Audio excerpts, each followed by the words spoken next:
పాలనకి నేను పూర్తి వ్యతిరేకిని. ఎందుకంటే అతను అడ్మినిస్ట్రేషన్ పరంగా బాగానే చేసుకున్నాడు, కానీ హిందూ వ్యతిరేకిగా వ్యవహరించాడు, హిందుత్వాన్ని దూషించాడు, ద్వేషించాడు, నాశనం చేసే కుట్రలో పాత్రధారి.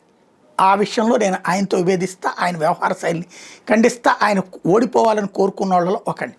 కాకపోతే ఇప్పుడు ఆయన పట్ల అంటే ఆయన కూటమిలోని పార్టీలు ప్రవర్తిస్తున్న తీరు మాత్రం అసహ్యం. ఆ విషయంలో స్టాలిన్ చాలా హుందాగా ప్రవర్తించాడు. గతంలో డిఎంకే అధికారంలో ఉన్నటువంటి సందర్భంలో, డిఎంకే 10 ఏళ్ళ అధికారంలో లేదు, ఆ టైంలో దూరంగా వెళ్ళినటువంటి వాళ్ళని కూడా దగ్గరికి తీసుకుని ఈవెన్ అధికారంలో ఉన్నప్పుడు 29 మందితో జట్టు కట్టడం అంటే ఆషామాషి కాదు. అందరికీ అవకాశాలు కల్పిస్తే ఇప్పుడు వాళ్ళందరూ కలిసి గెలిచి, అది స్టాలిన్ వల్లనే కదా వాళ్ళు విజయం సాధించింది. సొంతదైతే వాళ్ళే గెలుచుకునేవాళ్ళు కదా, వాళ్ళ వల్ల అయ్యేది కదా, కాకపోబట్టినే కదా డిఎంకేతో పోతు పెట్టుకుంది.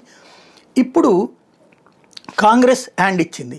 కాంగ్రెస్కి 2 సార్లు కాంగ్రెస్ ఓడి 3 సార్లు ఓడినా కూడా నెత్తిని పెట్టుకుని కాపాడాడు తమిళనాడులో స్టాలిన్. మొట్టమొదటి హ్యాండ్ ఇచ్చినటువంటి నీచ పార్టీ కాంగ్రెస్ పార్టీ. ఇప్పుడు ఆ తర్వాత అదే డిఎంకేలో ఉన్నటువంటి ఇతర పార్టీలు రెడీ అవుతున్నటువంటి పరిస్థితి.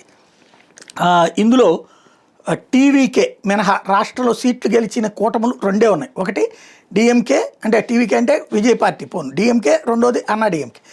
ఇప్పుడు కాంగ్రెస్ ఏమో 5 స్థానాలు గెలిస్తే డిఎంకే కూటమిలోని ఐయుఎంఎల్, సిపిఐ, సిపిఎం, బీసీకే వీళ్ళందరికీ తలా 2 చొప్పున ఉన్నాయి. డిఎండికేకి 1 సీటు ఉంది, విజయకాంత్ వాళ్ళ పార్టీ. వీళ్ళందరూ ఇప్పుడు అటు ఊగుతున్నారు స్టాలిన్ ఏది విజయ్ వైపు వెళ్ళడానికి. విజయ్ వాళ్ళ మద్దతు కోరితే కనుక వెళ్ళిపోవడానికి సిద్ధపడుతున్నారు. అదే జరిగితే కనుక ఇంతకాలం వీళ్ళని కాపాడినందుకు అన్యాయం చేసినట్టే కదా, మోసం చేసినట్టే కదా స్టాలిన్ని. ఇప్పుడు చివరికి ఒంటరి అవుతుందా ఏంటి అనేది చూడాలి.